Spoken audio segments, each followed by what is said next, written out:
Okay. So, hi Jay. Hey, how are you? Good. Can Thanks you for having tell my listeners where you grew up and when you started listening to music? Did you start listening at a really young age?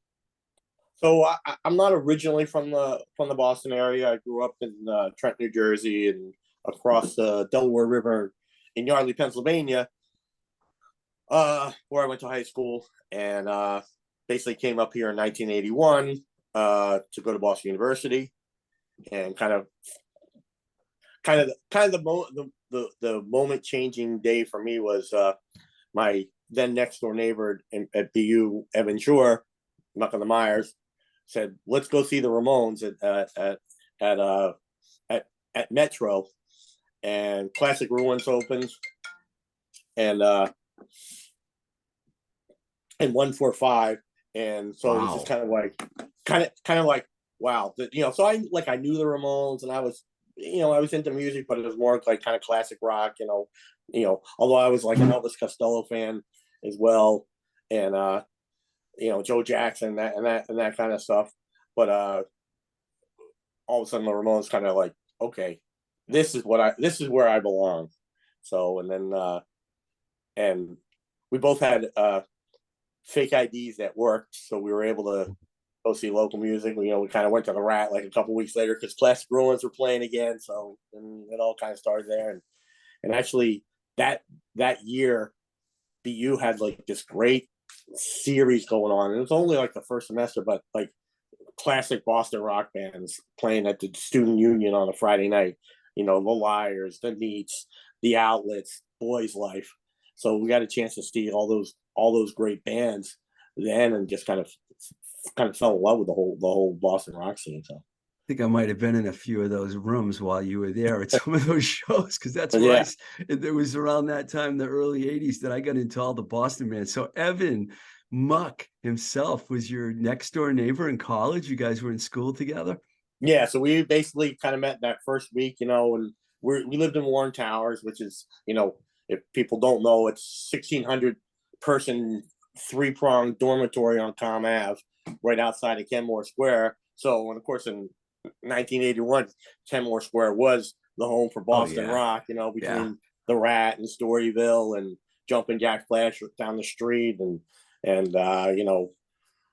Pizza Pad and Captain Nemo's, and so it's Mr. Butch, and we were roommates for another 8 years after that, until we joke about, because we're still best pals today, and like our divorce, because I moved in with a girlfriend at the time, so that was 30 years ago, but Sounds like you're a pretty good historian for Kenmore Square, man. You yeah, covered all the bases. I used to go back and forth from that to Storyville like every weekend when I was going to Framingham State while you were at BU. yeah. And I would go there, and we would go there and we would just go back and forth, because we were on the radio station. We were able to get on the guest list. Oh yeah, yeah, You yeah. could see like six bands easy in a night. Yeah. But of course, covers there were like $2 or $3. Sometimes it's like Yeah, three yeah, it was dollars. Yeah. cheap, real cheap.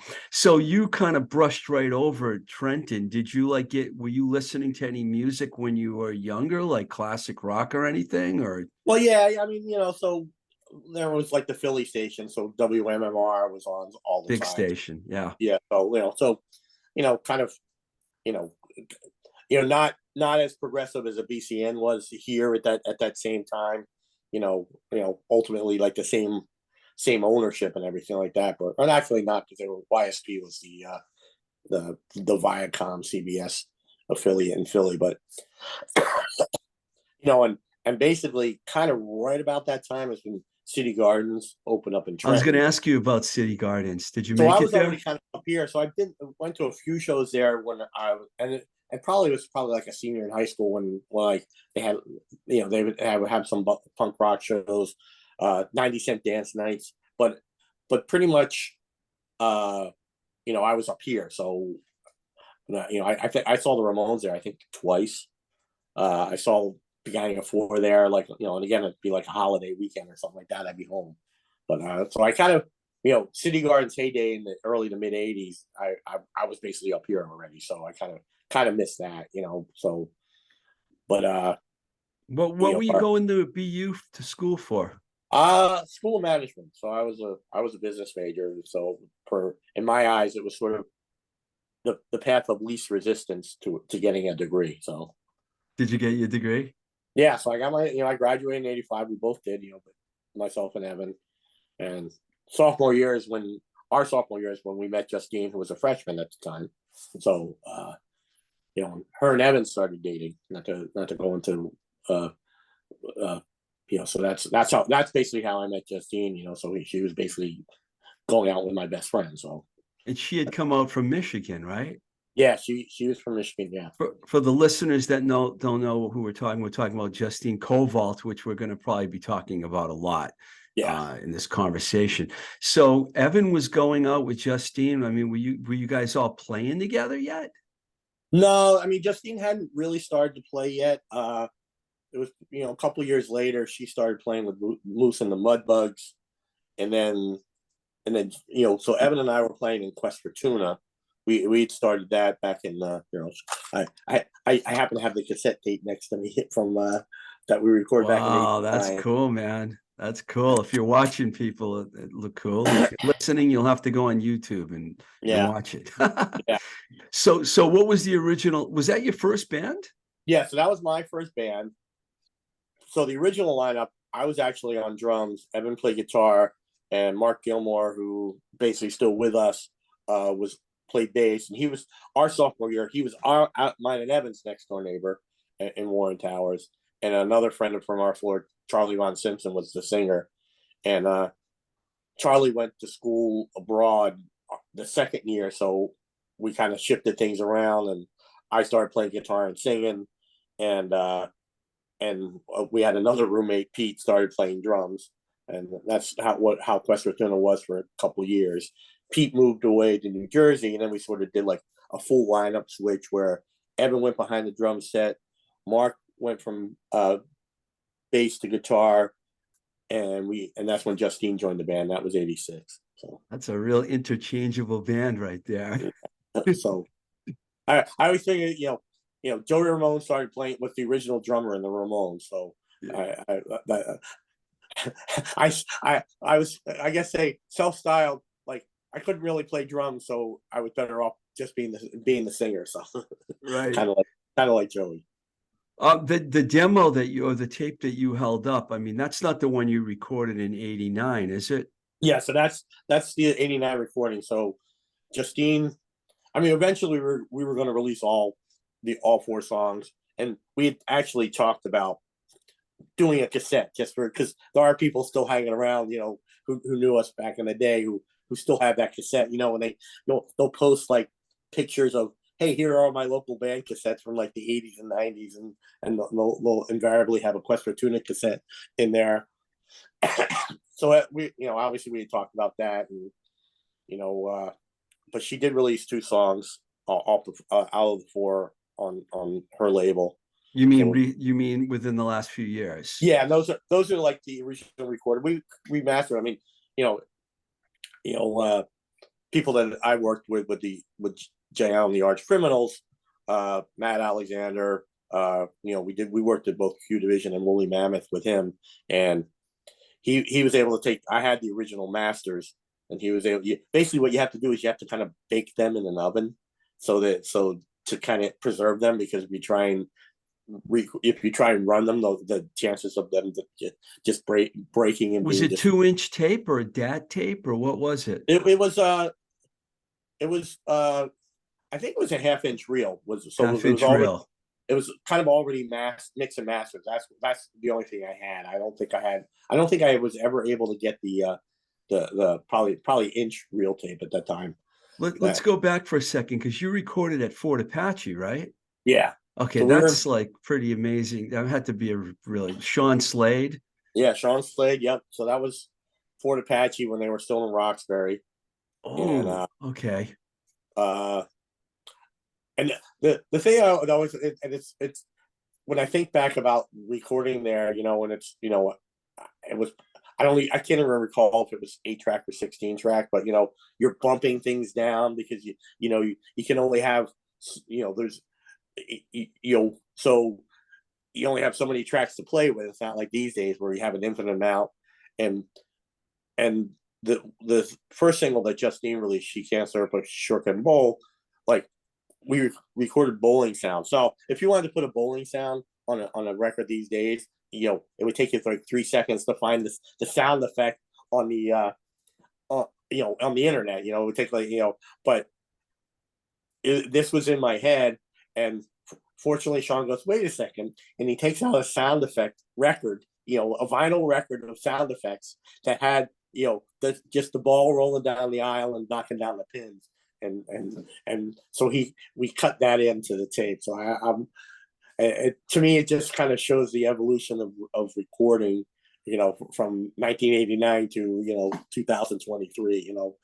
So Back in 1989, how did you find out about Fort Apache? Or just, I mean, did you ever go see the Sex Execs, and did you know those guys? Or I I mean, didn't really know them. I think it was more. I'm not sure if because in those days, Evan was with the Voodoo Dolls. Justine right. had Grand Theft Auto going on, so Evan and Mark were in the Voodoo Dolls.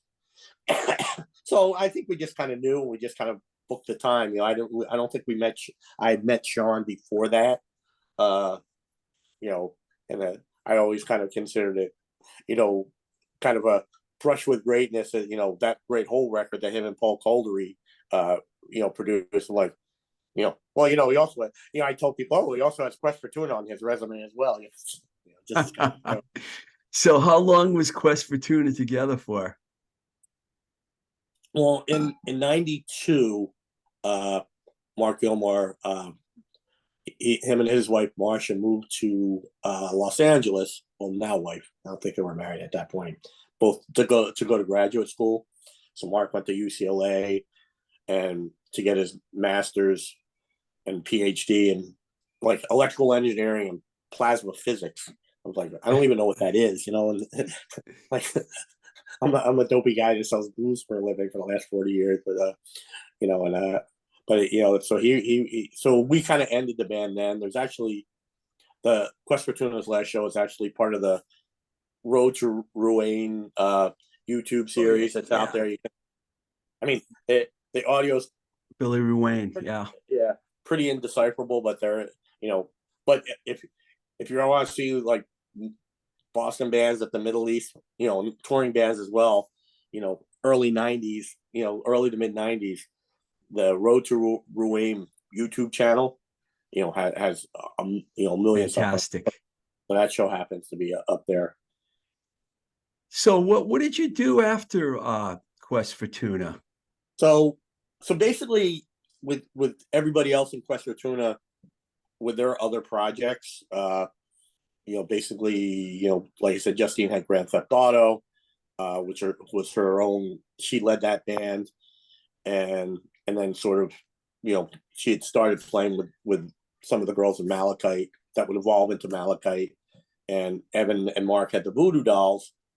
I met Sandy Monticello, who had seen a Quest for Tuna show, and she came up to me and she says, like, when are you playing again? And Sandy's now Sandy Needs, took Right. on a married name.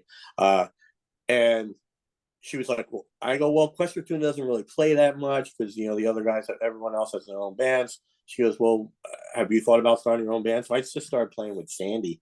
And eventually that evolved into a band called Thumb Cramp. Originally, my idea was I wanted to front a band of all girls, and might not be that PC these days, but I wanted to call it Jay and his bitches, and my bitches would be the backup band, and every girl that we're talking rock and roll girls, so they were all strong, independent-minded women who were in on the joke, but we can never kind of find all the right pieces.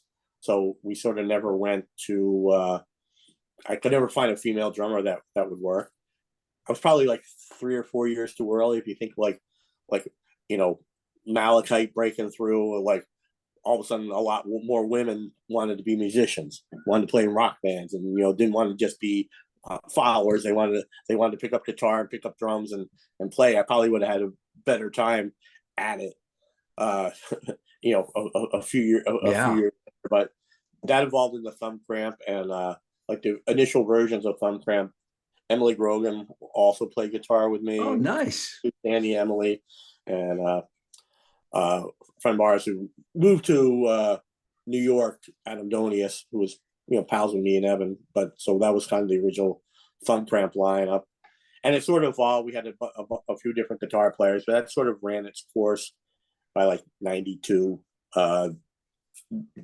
Before you continue, I want to ask you about Malachite, since Yeah. we're going to talk about Justine. I was not I was living in California, and I received a demo tape, and because I was working at a label, but it was actually the second version of the band. Did you ever see the first version of Malachite, the original? Yeah, I mean, because obviously, Justine and I were have remained friends, all throughout, so I saw like, I forget, they had a bass player singer, Spore, if you remember that band, kind Oh of. yeah, yeah. Yeah. So the girl that was the singer and bass player in Spore, she was like kind of the original bass player, and I think Janet had started playing with Justine. They did. I think you might even had read recently out on Facebook some of the stories. They did a all female Bags tribute band called the Hags, which I think, Oh, that must have been cool. which was Gay, Janet, and Justine, and they probably so they did it as a three-piece, and and in my head, and I'm not even sure if this happened, I think Thumb Cramp played like its last show, like a Halloween show with the Hags. But I'm not sure. I wouldn't not swear to that, but I'm pretty sure that happened. We'll just say it happened. Yeah, exactly. And and that kind of evolved into Malachite. So I ended up, in spring of '93, I ended up moving into the Malachite house. So it was me, Linnea the singer, Justine, Gay the drummer, and Gay's mom, which was weird. And then like a month or two later, Janet moved in. So it was basically I was living with the four Malachite girls, Wow. which like a sitcom in and of itself, and trust me, it was. And that was sort of their road to the Rumble finals. Was basically right around that same time. So they all, and that only lasted for a few months because when they decided to leave Boston, leave the band, so that's when they sort of Nancy Fanera and Jen yeah, Cobran. yeah. So and so basically they added another guitar player, Yeah. Jen on bass, so Justine could well, actually, I guess they were both playing guitar at that point. So, and kind of the little rock and roll world is that at that time, Evan and Nancy were a couple, and it was actually Evan who proposed Nancy to start singing with Malachite. Wow, I didn't know about that. Evan Yeah. and Nancy Fanera. Yeah. Interesting. The late Nancy rest in Fanera. peace, because we did Yeah. lose Nancy. I got to know Nancy fairly well. She's really cool. And that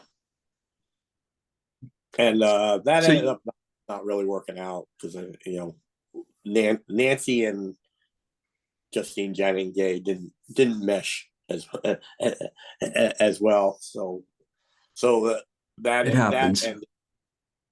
And so let's get back to your story. I had to ask about Malachite because I've got that one demo, and there's such a they're legendary in their own way, that band. Yeah, they had a lot of potential. I know they had a lot of plans. They were going to go to Chicago and record with Steve Albini. So they had but they just, things happened. Things fell apart on both ends, and then they decided to just do a trio called Swank. Yeah, I remember Swank ended up on Curve of the Earth. Yeah, exactly. Yeah. So what were you doing? So I basically was kind of after Thumb Cramp ended, I was kind of free for like a year, and then my Sandy and Brian Snyder, and Brian was the last guitar player in Thumb Cramp, who had basically decided they didn't want to do Thumb Cramp anymore. Came to me like a year and a half later, and they were like, we've been working some songs. Do you want to you want to do stuff with us? And I said, I said okay, and then that was Bosley, and I so remember Bosley. yeah. So you booked Bosley at the Linwood, probably the last show. So we had Bosley had like a 5-year run. We were kind of the Darkbuster crowd had kind of adopted us. Darkbuster had adopted us, but we kind of ended our run like probably probably a few months before Darkbuster kind of rocketed. That would be around 2000, I'm thinking. Yeah. 99, 2000. Yeah, so they were just starting to become big, like in '98 when we ended.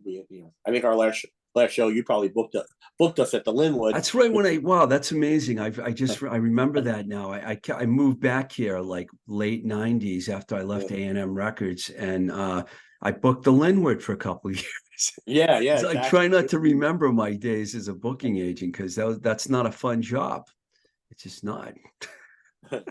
Yeah, I know. I probably saw dozens of ape hanger shows at the Linwood. Yeah, they were like, I was working with them, and they were like one Yeah. of my favorite bands. Definitely, Yeah. anything I could do for those guys, and Yeah. Evan had a connection with those guys too. Yeah, he's still playing with them. And I'm pretty sure that you, I was around for a few more years after that before I moved away again, but I'm pretty sure you became part of the Abbey crowd. Yeah. So basically, after Bosley ended in '98, and that last show was Darkbuster and Heidi, if you remember Heidi, which was I do remember that show. I remember that show. Sandy. Yeah. And, Sandy was playing bass then. Yeah, Sandy was doing double duty, and actually Rice Edmonston was the drummer in those very early days of Heidi, because he was playing. Wait, he was playing guitar, I guess. Yeah, he's playing guitar because Lisa played drums. Yeah. But anyway, your memory's pretty good, Jay. Your memory's pretty good. I got to give you credit. You're remembering some things that I don't even remember. Yeah. Some things I'm pretty good at histories and type of things. Those kind of things kind of stick in my brain. If you're like me, you remember everything that happened in '84, but you can't remember what happened last week. Exactly. That's sort of where we're at. 45 years or so of having any. I know I saw you play solo a few times at the Abbey Lounge, but you were in other bands too, weren't you? Yeah. So basically at the Abbey, I was just I was doing solo. So so basically I started around 2000, and I would just do solo acoustic shows. Didn't want to go through the hassle of keep putting a band and keeping a band together. So I was doing that. It was easier. And the Abbey was like definitely a second home.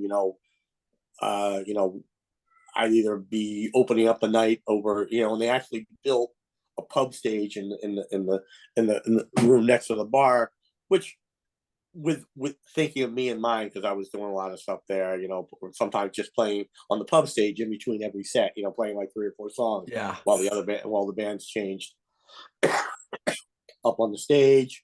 And so I was a big part of that, and that was, I would say, looking back at 40 plus years being in this rock and roll scene, like the Abbey was one of a kind in terms of just everything that went on there, the shows, the camaraderie, the community that it was. I feel the same way. Andrea Gillis gave me a couple nights to book over there, and I was doing the Tuesday night things. And then we got Sylvain to play, and I booked some weekend dates. I didn't even, it's funny because I was finding these flyers and I'm like, I don't even remember booking that show. It was like, we did, the Abbey Lounge was a very comforting place to be. The Yeah, people were all nice there. Michelle was working the door. I mean, it was like a really, yeah, it I was mean, I mean, family. It was, and and Nicole Tomorrow, did a photo book of the Abbey, and Nicole was kind of more of the punk rock bands that were playing the Abbey at the time. Wasn't as much about the you know like the core Abbey bands, like Downbeat Five and Andrea and Melissa's band and Schnockert and all those kind of Muck on the Mire. Knockard. Yeah, Knockard. They were the all one the that started the whole thing, heavy actually. stud. That's Melissa's band. And she was a lot more into all the punk shows that were going on there. But she did this great Abbey picture book, and I wrote she asked me to write the introduction to it, and I really kind of delved into what everything that the Abbey was, and the Abbey traveled too. We used to do we did it for 4 or 5 years, and it was kind of thanks to Henry Marsuella from Triple Thick. Henry grew up down in the Wellfleet area, so he was That's a friendly with great band everybody. right there. Yeah, Triple yeah, Thick. yeah. So he was friendly with everybody, the folks at the Beachcomber, and nothing much happens at the Beachcomber before the 4th of July, so we would do an Abbey Lounge weekend, garage weekend at at the Beachcomber. We'd have Friday and Saturday nights. We get like everyone would stay at the Mainstay Motel right on Route 6, which you have to go down spooky Cahoon Hollow Road at 3 o'clock, at 2 o'clock in the morning, or 3 o'clock if we had a bonfire on the beach that night. And the hotel would have like 3 guests beside, and then we'd have like 100 denizens of the Abbey Lounge there, being up all night and everything. It's pretty much Sounds fun. like a lot of fun to me. Yeah, we did all right. We had like a 4 or 5 year run. That was and it was all like Abbey bands that play, and we had some touring bands come down, like Johnny O'Halloran, who was out in Minneapolis at the time, was touring with Nikki Corbett, so they were around. So we heard her band, who've been kind of all over the world at one of those weekends. Plus the usual suspects: Muck on the Mire, Dogmatics, Solo, and actually I think one of the first Jay Allen, the Arch Criminal shows was down there, because the band had gotten together by then, and so. I wanted to talk to you about, actually, I'm going to fast forward a little bit here. I Yeah, wanted to talk to you about the EP that you put out. I think it was on Rumbar. Was it Rumbar, right? yeah. So Arch Criminals kind of started in 07. Good friend Chrissy Tierney, who's now with the Downhalls, had Oh, been yeah. playing the Killer Abs, and she's like, Jay, you have a lot of good songs. We should put a band together. I'm tired of playing with the Killer Abs. So we actually grabbed the kid that was playing drums for them, and I started Jay on the Arch Criminals in 07, and we had one record that basically, I just used the logo of the record label I had in the '90s, Clamorama Records, and and actually Ken Smart from Wonder Drug actually kind of did the digital release of Yeah. the record. Fun is fun, but you got to be effing kidding me was the name of that record. That came out in like 11, and then later version of the band in 15, we had a single. Malibu Lou Mansdorf had just started Rumbar Records, and so we had an early digital single on there for Jay Allen, the Arch Criminals, and then had a 8-song record come out in 20, and then another EP came out in December, and leading up to the last single, which just came out, which I think sort of. It seems like a lot of people bring up the cover that you did. which is kind of cool. I think Tom Jones did the original version, right? It's not Yeah, that yeah, unusual. Yeah. yeah. What made you do that song? Well, I kind of started like so our good friend Dan Casparillo from Stop Calling Me Frank. He does he hosts a Somerville Porch Fest every year, Yeah. and he has another bandmate, kind of the neighborhood dad band called the Lucky 88. So he's kind of a whole crew that kind of live, and they were doing that song. He asked me if I wanted to sing it, and I was like, okay. So I started singing with them. I was like, I kind of like doing this song, and went to my bandmates, Gary Robley and Henry Ryan, and let's record it. And we were recording a couple other things, so we did that one as well. So, Where did you record that EP, the decriminalized so EP? all that was at Woolly Mammoth with Oh, with because Q Division had was shut down as they had to relocate and build a whole new facility. And Matt Alexander, who we started working with, and along with Rice Edmonston, like Matt was behind the board, and he kind of took on full producer role for the decriminalized EP and the last single. So as long as he's an engineer as well as producing what we're doing, and and he's so we did basic tracks and vocals at Wooly, and he's got kind of a little home studio where we can do backup vocals and percussion, that kind of stuff, maybe some extra guitar tracks. He has his own, so we kind of a combo of both. nice.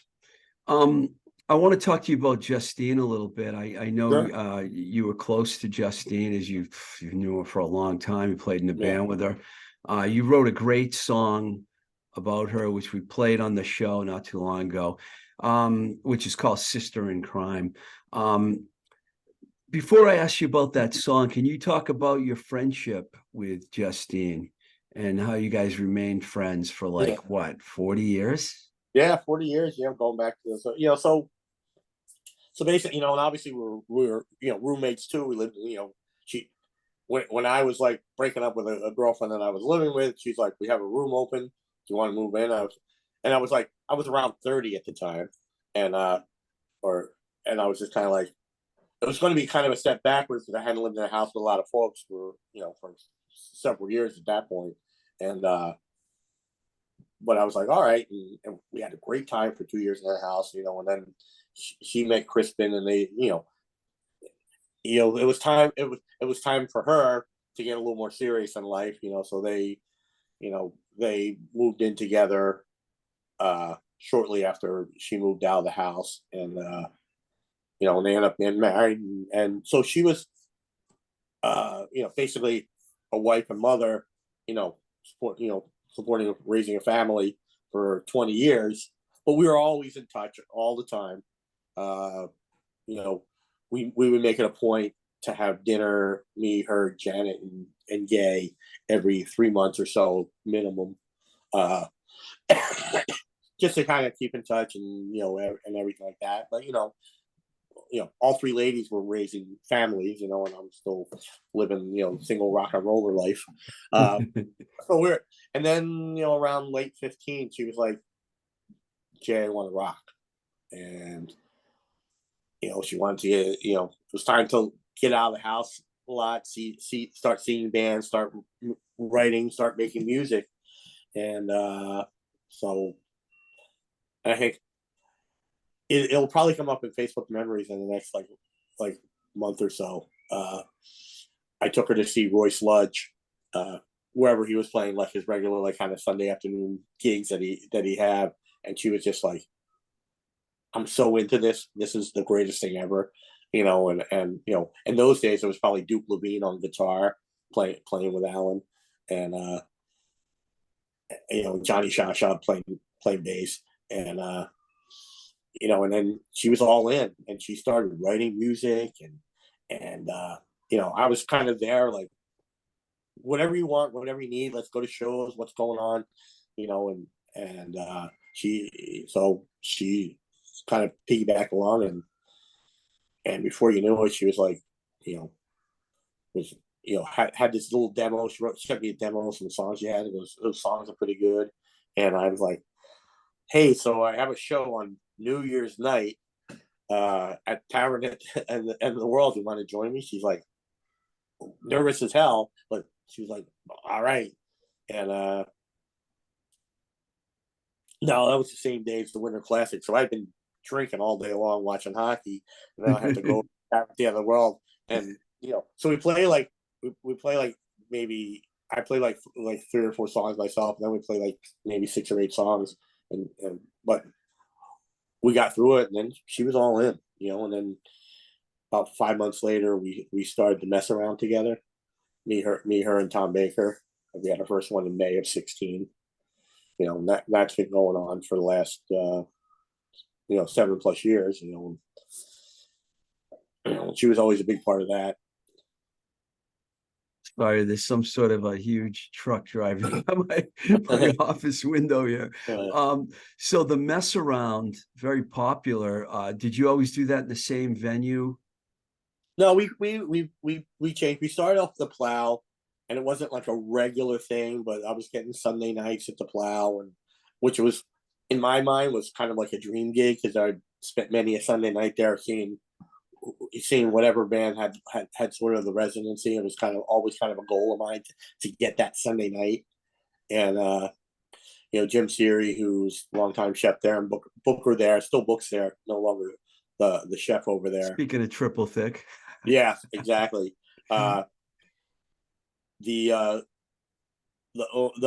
managing owners, I should say, it's like and the bar has basically been owned by the same guy forever, but he has different people run it for him.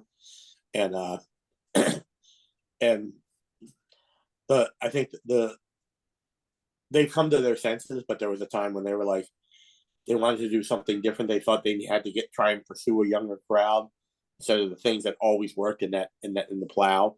So we kind of got the boot, and they hired this young woman who was like in her mid-20s to book the Plow, and it was pretty horrendous. And after about 6 months of her, they said, Jim, will you please come start booking the Plow again?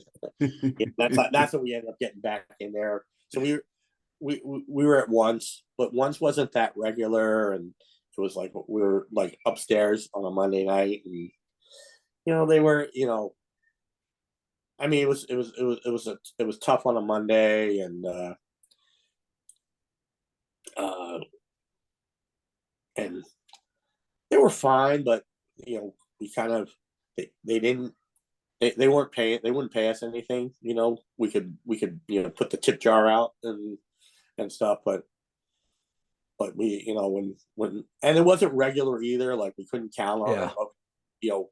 Oh, we have something else going on. Oh, there'd be other things, and that room would be empty if on a Monday night there'd be no one there. There might be 2 people at the bar if they even opened up. So and so when Jim offered the Sunday afternoon once a month residency, we were like, absolutely. So we took that. So that was I guess 2018. So you and Tom Baker are going to continue to do it in Justine's honor? Yeah. So messing around was always sort of my thing, but having someone as organized and committed like Justine to be part of it, like just to show like who she was. Like, she would actually be angry that we weren't nominated for a Boston Music Award for best residency, which wasn't isn't a category this year, but it was pre-pandemic. And she would be like, we should be the best residency. And I'd be like, Justine, you're looking for a Boston Music Award for a residency for that features a guy who drinks too much vodka and sings songs about his nuts.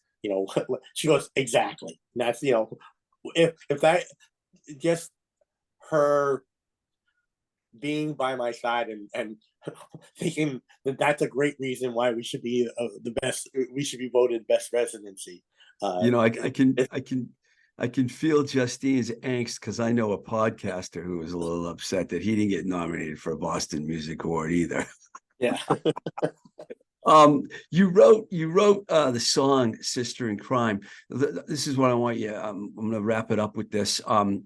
Can you talk about the writing and the recording process for that? And it seemed like it happened fairly quickly, but with a 40-year Yeah, friendship, it's probably yeah, not hard to think of things to write, right? yeah. So there was definitely some. I mean, and I'll be honest, I'm not a productive songwriter who sits down and writes a song and finishes it like in a short amount of time. That's never been the way I kind of operate.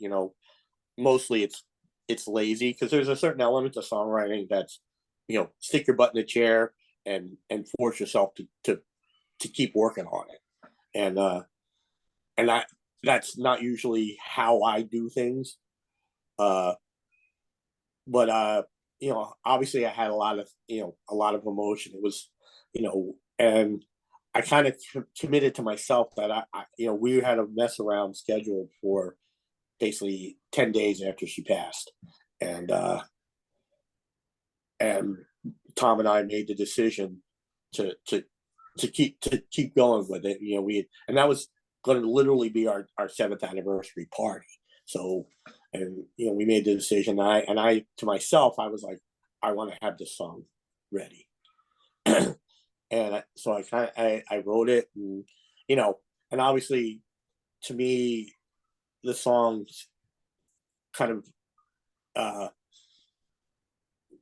describes what I thought of her as a person, who we were, and how much she had uh my back all through the years, and how supportive she was, and for me, and uh and also the loss.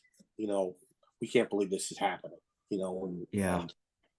and and the one thing that really kind of blew my mind was being on the inside with her, and just having her being my friend, my very dear friend. I kind of didn't was blind or oblivious to the community that she created, with Red on Red Records,